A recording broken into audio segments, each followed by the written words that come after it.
San Francisco in the roaring 20s is a city that hasn't quite shaken her old self. Scratch the surface of civilization and out pumps the hot, chaotic blood of her Barbary Coast days. Sometimes somebody needs help bringing order back to this chaos, and that's where I come in. I work for the Federated Detective Agency.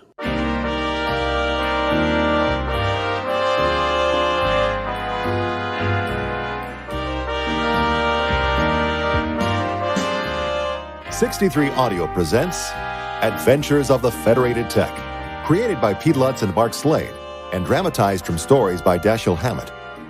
This time, the life of an innocent woman hangs in the balance, and only a letter can save her, if we find it in time.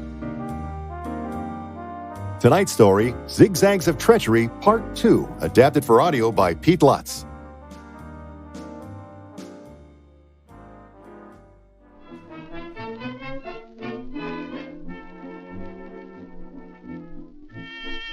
Our story so far. The Federated Tec has been hired by attorney Vance Richmond to prove that his client, Mrs. Greta ESTEP, did not, as the police think, murder her husband, a prominent San Francisco doctor. The Tec figures that the best way to do that is to find the letter the doctor sent to someone just moments before he took his own life. So far, that search has been fruitless, but our hero has met up with more players in this deadly game. A crook named Jacob LEDWICH, a strange little man named John Boyd, and the dead doctor's apparent first wife, EDNA. When we came to the end of Part 1, the Tec and his fellow operative, Bob TEAL, had been watching LEDWICH carry who they thought was Boyd out of his house and into his car, then drive away. The big man came back alone a couple hours later. Neither Bob nor I went home that night, but slept in the Laguna Street apartment. Good morning! I come bearing groceries. Hand him over. I'll whip up some breakfast. How do you like your eggs? However you make them, my dear. Very funny. Is there bacon? Of course. I picked up the Examiner, too. Here you go. Thanks. I'll look over the headlines with one eye, while I keep the other on our friend Jake's building across the street. All righty. Mandy, can't you hear me gently calling? Mandy, while the moonbeams are a-falling. Come out, won't you, honey-do? Be my little Mandy, and I'll be your handy Andy. Oh, you. Hey, look here. What is it? Listen. Park murder mystery. Early this morning, the body of an unidentified man was found near a driveway in Golden Gate Park. His neck had been broken, according to the police, who say that the absence of any considerable bruises on the body, as well as the orderly condition of the clothes and the ground nearby, show that he did not come to his death through falling or being struck by an automobile. It is believed that he was killed and then carried to the park in an automobile to be left there. Boyd. I betcha.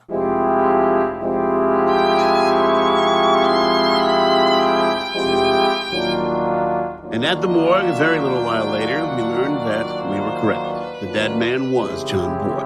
He was dead when LEDWICH brought him out of the house. He was. He was a little man, and it wouldn't have been much of a stunt for a big bruiser like LEDWICH to have dragged him along with one arm, the short distance from the door to the curb, pretending to be holding him up, like you do with a drunk.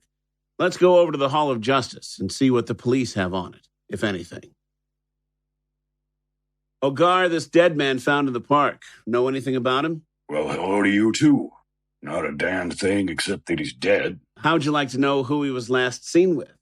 It wouldn't hinder me any in finding out who bumped him off, and that's a fact. How do you like the sound of this? His name was John Boyd, and he was living at a hotel down in the next block. The last person he was seen with was a guy who was tied up with Dr. ESTEP's first wife. You know, the Dr. ESTEP whose second wife is the woman you people are trying to pin a murder on. Does that sound interesting? It does. Where do we go first? This LEDWICH, he's the fellow who was last seen with Boyd, is going to be a hard bird to shake down. We better try to crack the woman first, the original Mrs. ESTEP.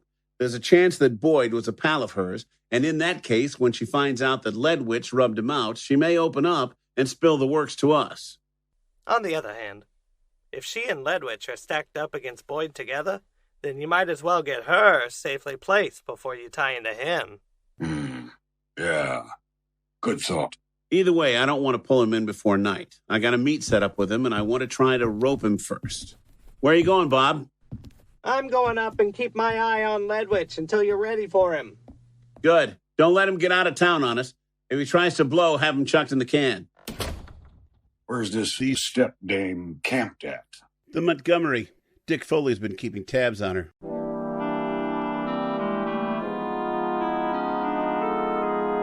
Mrs. ESTEP is still in her room. She had breakfast sent up.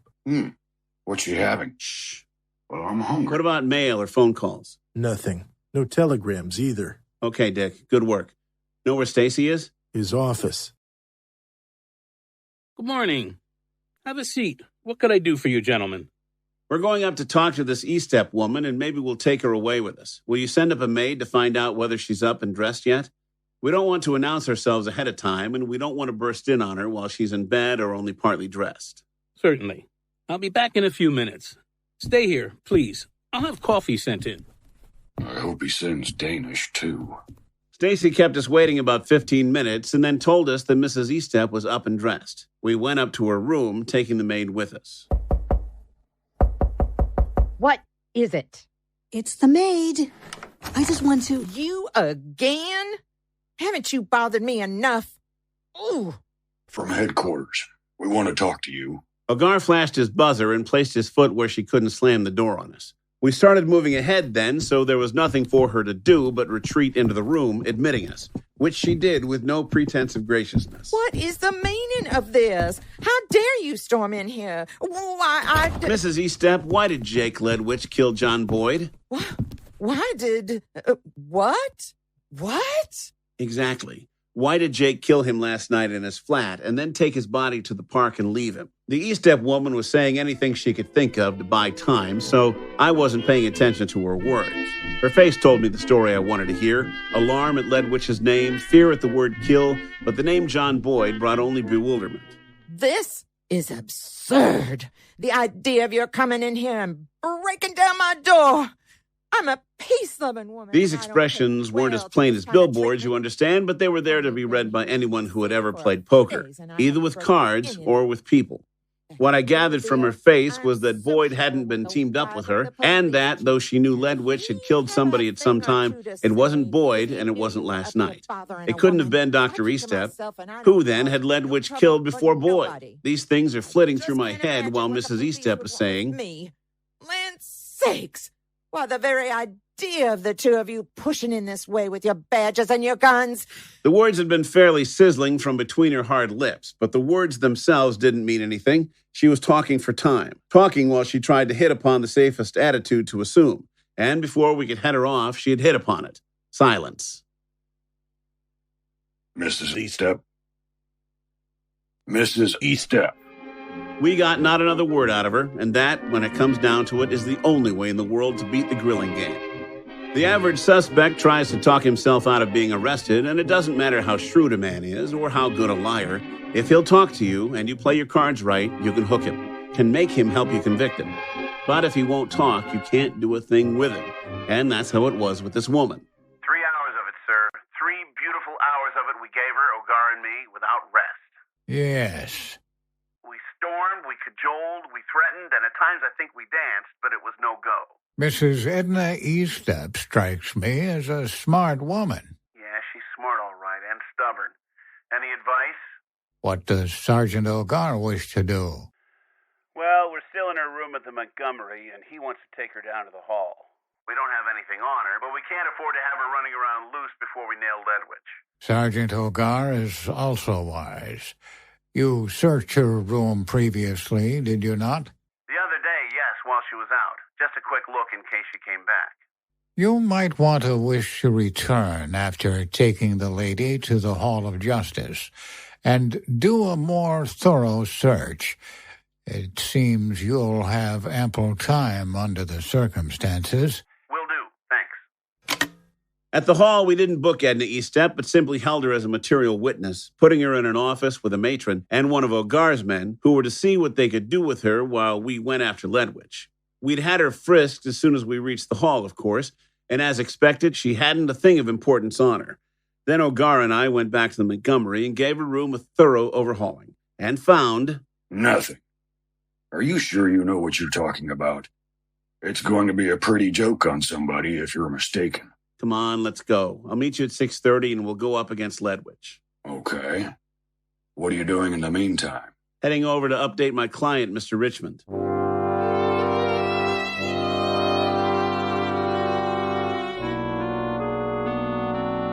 You've got to do something. I've just come from the hospital. Greta ESTEP is on the point of death. A day more of this, 2 days at most, and she will... Mr. Richmond, listen. I've got some things to report.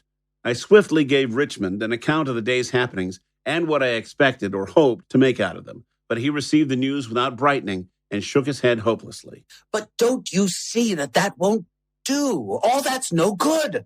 I've got to have, well, a miracle, perhaps. Suppose that you do, finally, get the truth out of LEDWICH and the first Mrs. ESTEP, or it comes out during their trials for Boyd's murder, or that you even get to the bottom of the matter in 3 or 4 days. That will be too late.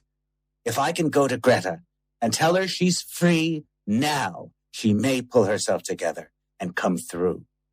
But another day of imprisonment, 2 days, or perhaps even 2 hours, and she won't need anybody to clear her. Death will have done it. I tell you, I left Vance Richmond abruptly again. This lawyer was determined to get me worked up, and I like my jobs to be simply jobs. Emotions are a nuisance during working hours.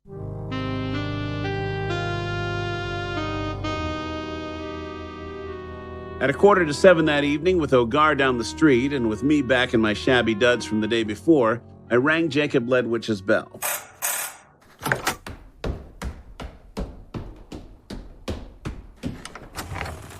Hello, Wisha. In his front room, we sat down and talked and smoked and sized one another up.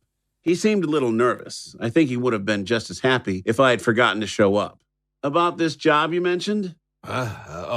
Sorry. But it's all off. For the present, at least. I guessed from this that my job was to have taken care of Boyd, but Boyd had already been taken care of for good.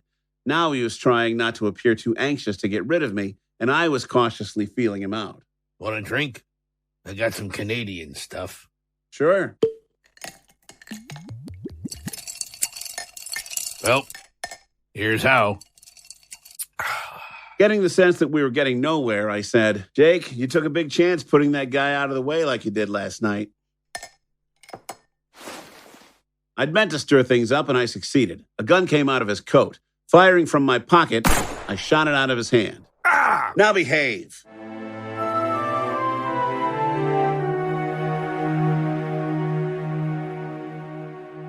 Looks like a great stunt, this shooting a gun out of a man's hand, but it's a thing that happens now and then. As LEDWICH sat with wide staring eyes, rubbing his benumbed hand, I beat out the fire around the bullet hole in my coat, crossed the room to where his revolver had landed, and picked it up. I started to eject the bullets from it, but instead I snapped it shut again and stuck it in my pocket. Then I returned to my chair opposite him. An elbow, huh? Yeah, you guessed it. I'm a detective. You know, a man oughtn't to act like that, pulling a gun. He's likely to hurt somebody. You ain't a city dick, are you? No, I'm with the Federated. What are you after, then? Where do you come in on it? The second Mrs. ESTEP, Greta. She didn't kill her husband. You're trying to dig up enough dope to spring her? Yes, scoot back. You're making me nervous. How do you expect to do it? He wrote a letter before he died. Well... Just that. What's your interest in the man who died last night? It's something on you. It doesn't do Greta ESTEP any direct good, maybe, but you and the first wife are stacked up together against her. Anything, therefore, that hurts you two will help her somehow. I admit I'm wandering around in the dark, but I'm going ahead wherever I see a point of light, and I'll come through to daylight in the end. Nailing you for Boyd's murder is one point of light. You'll come out all right, if you use a little judgment. What's that supposed to mean? Do you think that you can nail me for Boyd's murder? That you can convict me of the crime? I do, but I wasn't any too certain. I repeated my assurance. I do, and I'm satisfied to go to bat with what I've got on you and what I can collect between now and the time you and your accomplice go to trial. Accomplice? Ha! That would be Edna. I suppose you've already grabbed her. Yes. You'll have one sweet time getting anything out of her. In the first place, she doesn't know much. And in the second, well, I suppose you've tried. And you found out what a helpful sort she is. So don't try the old gag of pretending that she's talked. I'm not pretending anything. I'm going to make you a proposition. You can take it or leave it. The note Dr. ESTEP wrote before he died was to me, and it's positive proof that he committed suicide.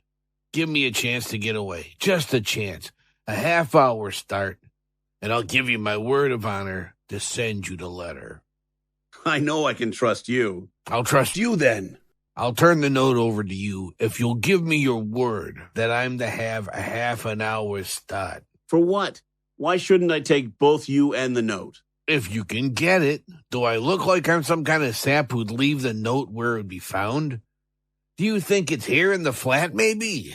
I can't think of any reason why I should bargain with you. I've got you cold, and that's enough. If I can show you that your only chance of freeing the second Mrs. ESTEP is through my voluntary assistance, will you bargain with me? Maybe. I'll listen to your persuasion anyway. All right. I'm gonna come clean with you. But most of the things I'm gonna tell you can't be proven in court without my help. And if you turn my offer down, I'll have plenty of evidence to convince the jury that these things are all false, that I never said them, and that you are trying to frame me. That part was plausible enough. I've testified before juries all the way from the city of Washington to the state of Washington, and I've never seen one yet that wasn't anxious to believe that a private detective is a double-crossing specialist who goes around with a cold deck of cards in one pocket, a complete forger's outfit in another, and who counts that day lost in which he railroads no innocent to the hoosgow. There was once a young doctor in a little town, a long way from here. He got mixed up in a scandal, a pretty rotten one, and escaped the pen only by the skin of his teeth. The state medical board revoked his license. In a large city, not far away, this young doc, one night, when he was drunk, as he usually was in those days, told his troubles to a man he met in a dive. The friend was a resourceful sort, and he offered, for a price, to fix the doc up with a fake diploma so he could set up and practice in some other state. The young doctor took him up, and the friend got the diploma for him. The doc was the man you know as Dr. ESTEP, and I was the friend. The real Doc ESTEP was found dead in the park this morning. That was news, if true. LEDWICH went on to say that while today there's a regular cottage trade in phony diplomas, back then they were harder to get. While he was looking for one, he ran across a woman he used to work with, whose name was Edna Fife. Edna had married the real Dr. Humbert ESTEP, and after starving with him for a couple years in Philadelphia, she made him close up shop and go into the bunco game with her. By the time she met up with LEDWICH, the ESTEPs were doing a good business in swindling people out of their money. When she told me this, I offered to buy her husband's medical diploma and other credentials. I don't know whether he wanted to sell them or not, but he did what she told him, and I got the papers. I turned them over to the other doc, whose real name don't matter, who came to San Francisco and opened an office under the name of Humbert ESTEP. The real ESTEPs promised not to use that name anymore, which wasn't much of an inconvenience for them, since they changed names every time they changed towns. LEDWICH said he kept tabs on the young doctor and collected a regular rake-off from him. After a year or so, the new Dr. ESTEP got married, and between his practice and his investments, he began to accumulate quite a hefty roll. But ESTEP, to his credit, refused to be bled, refused to pay LEDWICH anything more than his usual percentage. LEDWICH wasn't happy about it, but he couldn't kill the goose that laid the golden egg. For nearly 25 years, he got his regular cut and not a nickel more. This goes along, as I say, for years. Then a few months ago, I learned that he's cleaned up heavily in a lumber deal. So I make up my mind to take him for what he's got. See, when you're bleeding a guy, you get a pretty fair idea of what goes on in his head and what he's most likely to do if certain things should happen. For instance, I knew that he'd never told his wife the truth about his past. I also knew that he kept a gun in his desk for the purpose of killing himself if the truth ever came out. He figured that if, at the first hint of exposure, he wiped himself out, the authorities would hush things up on account of his good reputation. And his wife, even if she learned of the truth, would be spared the shame of a public scandal. Yeah. Now, I can't see myself dying just to spare some woman's feelings. But the doc was a funny guy in some ways, and he was nutty about his wife. So that's the way I had him figured. And that's the way things turned out. Tell it to me slow so I can follow it. You ain't so dumb. It was simple enough. I got hold of real ESTEPs.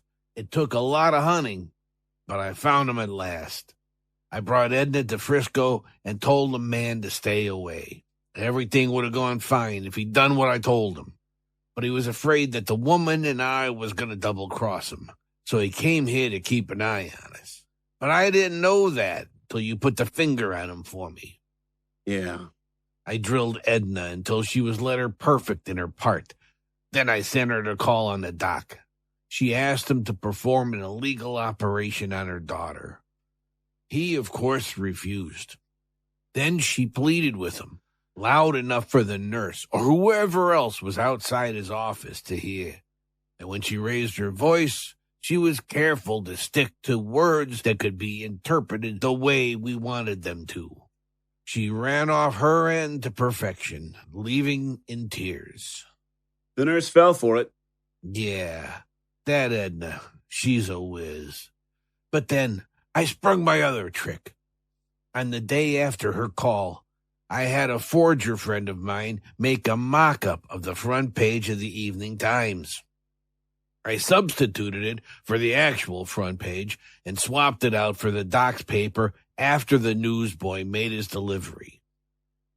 This fake paper had an article claiming that state authorities were investigating information that a prominent Frisco surgeon was practicing under a phony license.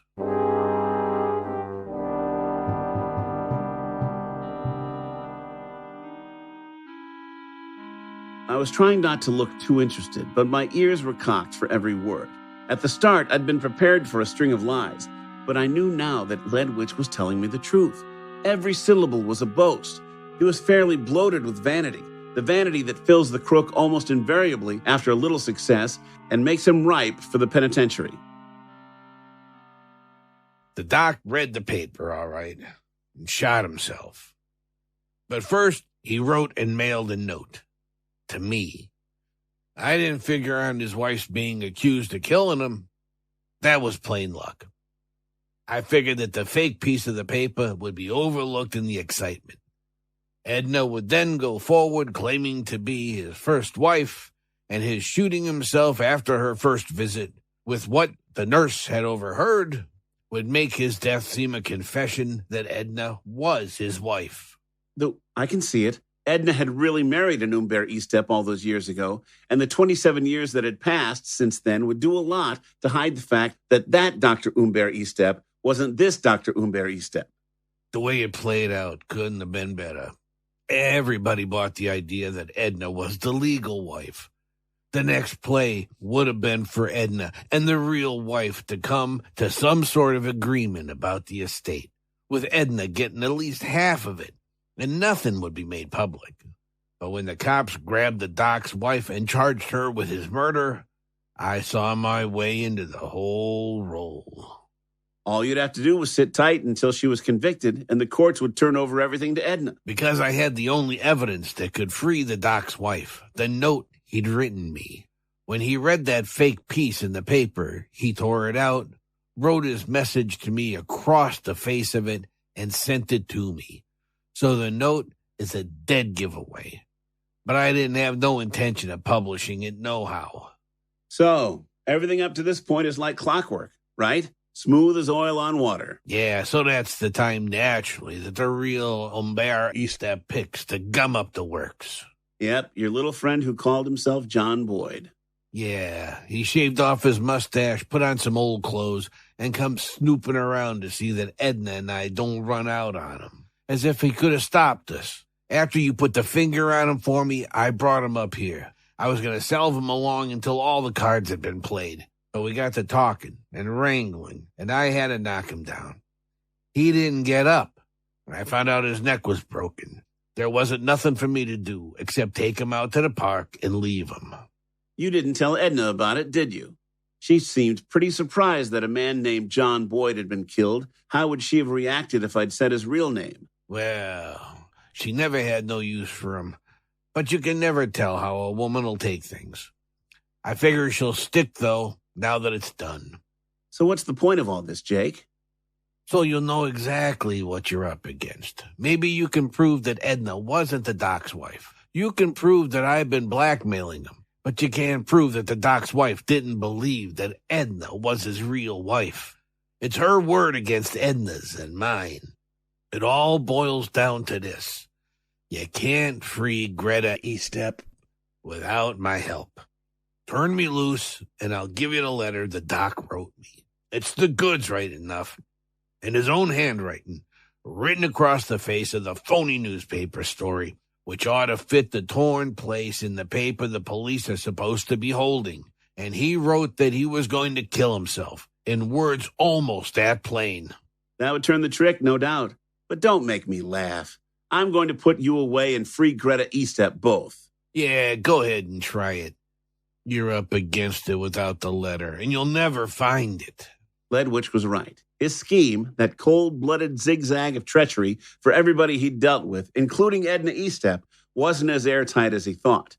But as Vance Richmond had said, time was not on our side. If I was going to do Greta ESTEP any good, I had to move quick. Law or no law, her life was in my fat hands. Don't move.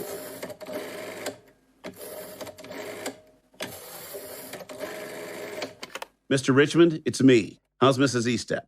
Weaker. I talked with the doctor a half hour ago, and he... Get her over to the hospital and be where I can reach her by phone. I may have news for you before the night is over. Is there a chance? Are you... All right. I'll do this much for you, Jake. Slip me the note, and I'll give you your gun and put you out the back door. There's a bull on the corner out front, and I can't take you past him. Your word on it? Yes. Get going.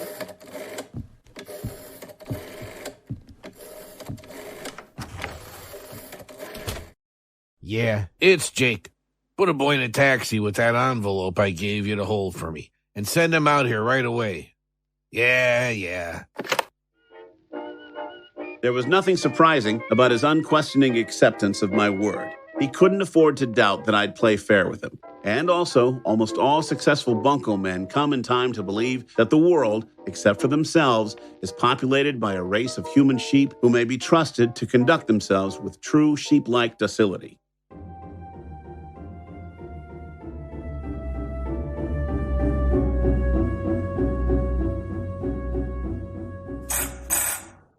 That's it. I'll go with you to the door. Suit yourself. Yeah, thanks. Here, get yourself a smoke. Here you go. Take a look. LEDWICH passed the envelope to me. Inside was a piece of rough, torn newspaper. Across the face of the fake article he'd told me about was written a message in a jerky hand.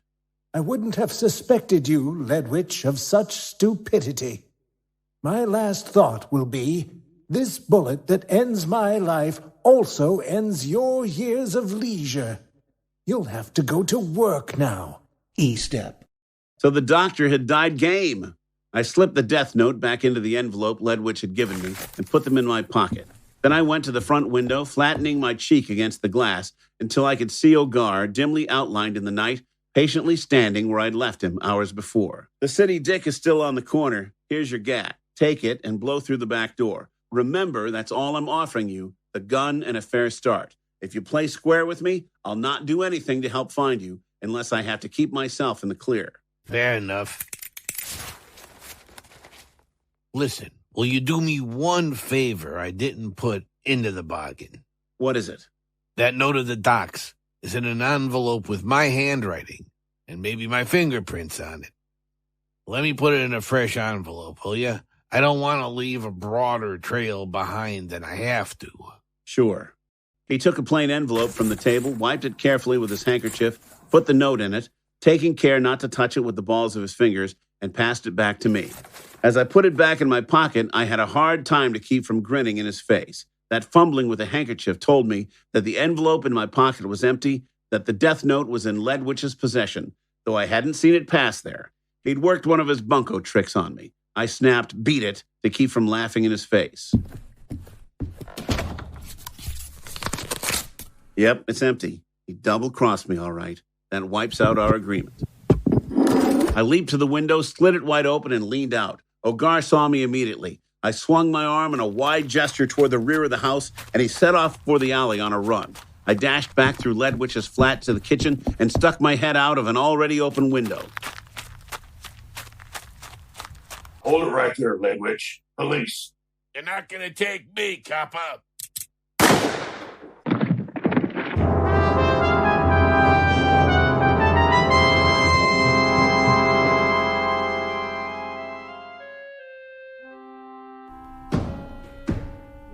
I walked slowly down the stairs to join Ogar. Slowly, because it isn't a nice thing to look at a man you've deliberately sent to his death, not even if it's the surest way of saving an innocent life, and if the man who dies is a Jake LEDWICH, altogether treacherous.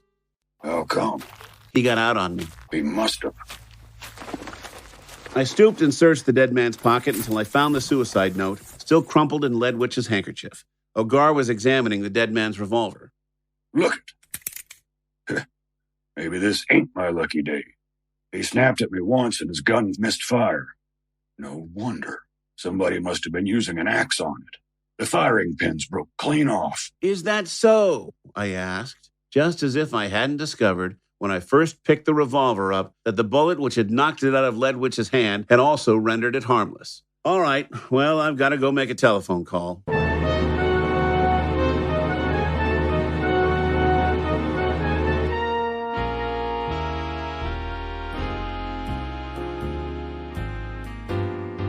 Ladies and gentlemen, you may have noticed that the story centered around a letter that somebody had in his possession that was used to clear somebody else of a crime.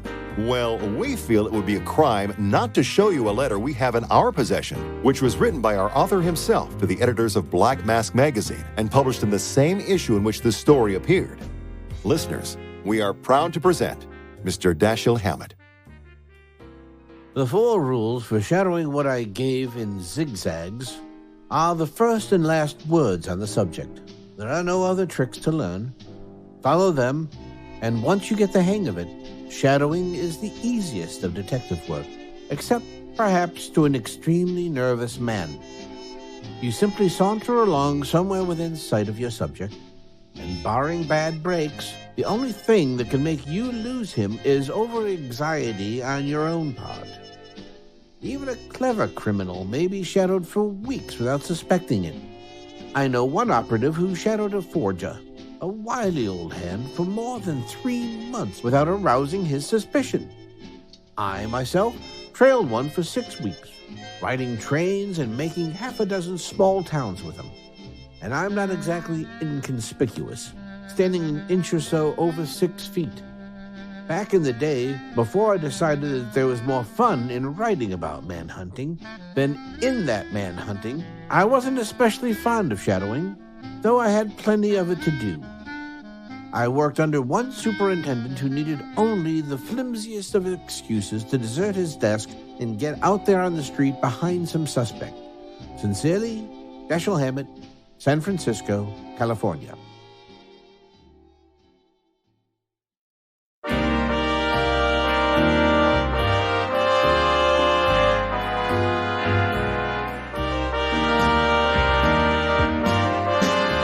You have been listening to Zigzags of Treachery, Part 2, Episode 2 of Season 2 of Adventures of the Federated Tec. Our cast consisted of the following players: Pete Lutz as the Tech, Noah Diamond as Attorney Vance Richmond, Jason D. Johnson as Ogar, Frank Guglielmelli as Mr. STACEY, Jeff Moon as Dr. ESTEP, Geri Elliff as EDNA ESTEP, Mark Kalita as Dick Foley, Jordan Bruster as Bob TEAL, Paul Arbisi as LEDWICH and Hammett's voice, Rachel Pulliam as the maid, and Joe Stofko as the old man. The theme and some incidental music was composed and performed by Dr. Ross Bernhardt. Zigzags of Treachery was written by Dashiell Hammett and was published in the March 1st, 1924 issue of Black Mask magazine. Mixing and mastering were performed by Daniel French of Fishbonius Sound Design. This program was adapted by and produced under the supervision of Pete Lutz. This is Darren Rockhold speaking. Please join us next time when the Federated Tec says... A print shop owner is killed, run down by a car, and some foreign money is found in his hand. My client sends me out to solve the case, but how much can I find out in 60 minutes? Be with us for our next episode, 1 Hour, coming soon from 63 Audio.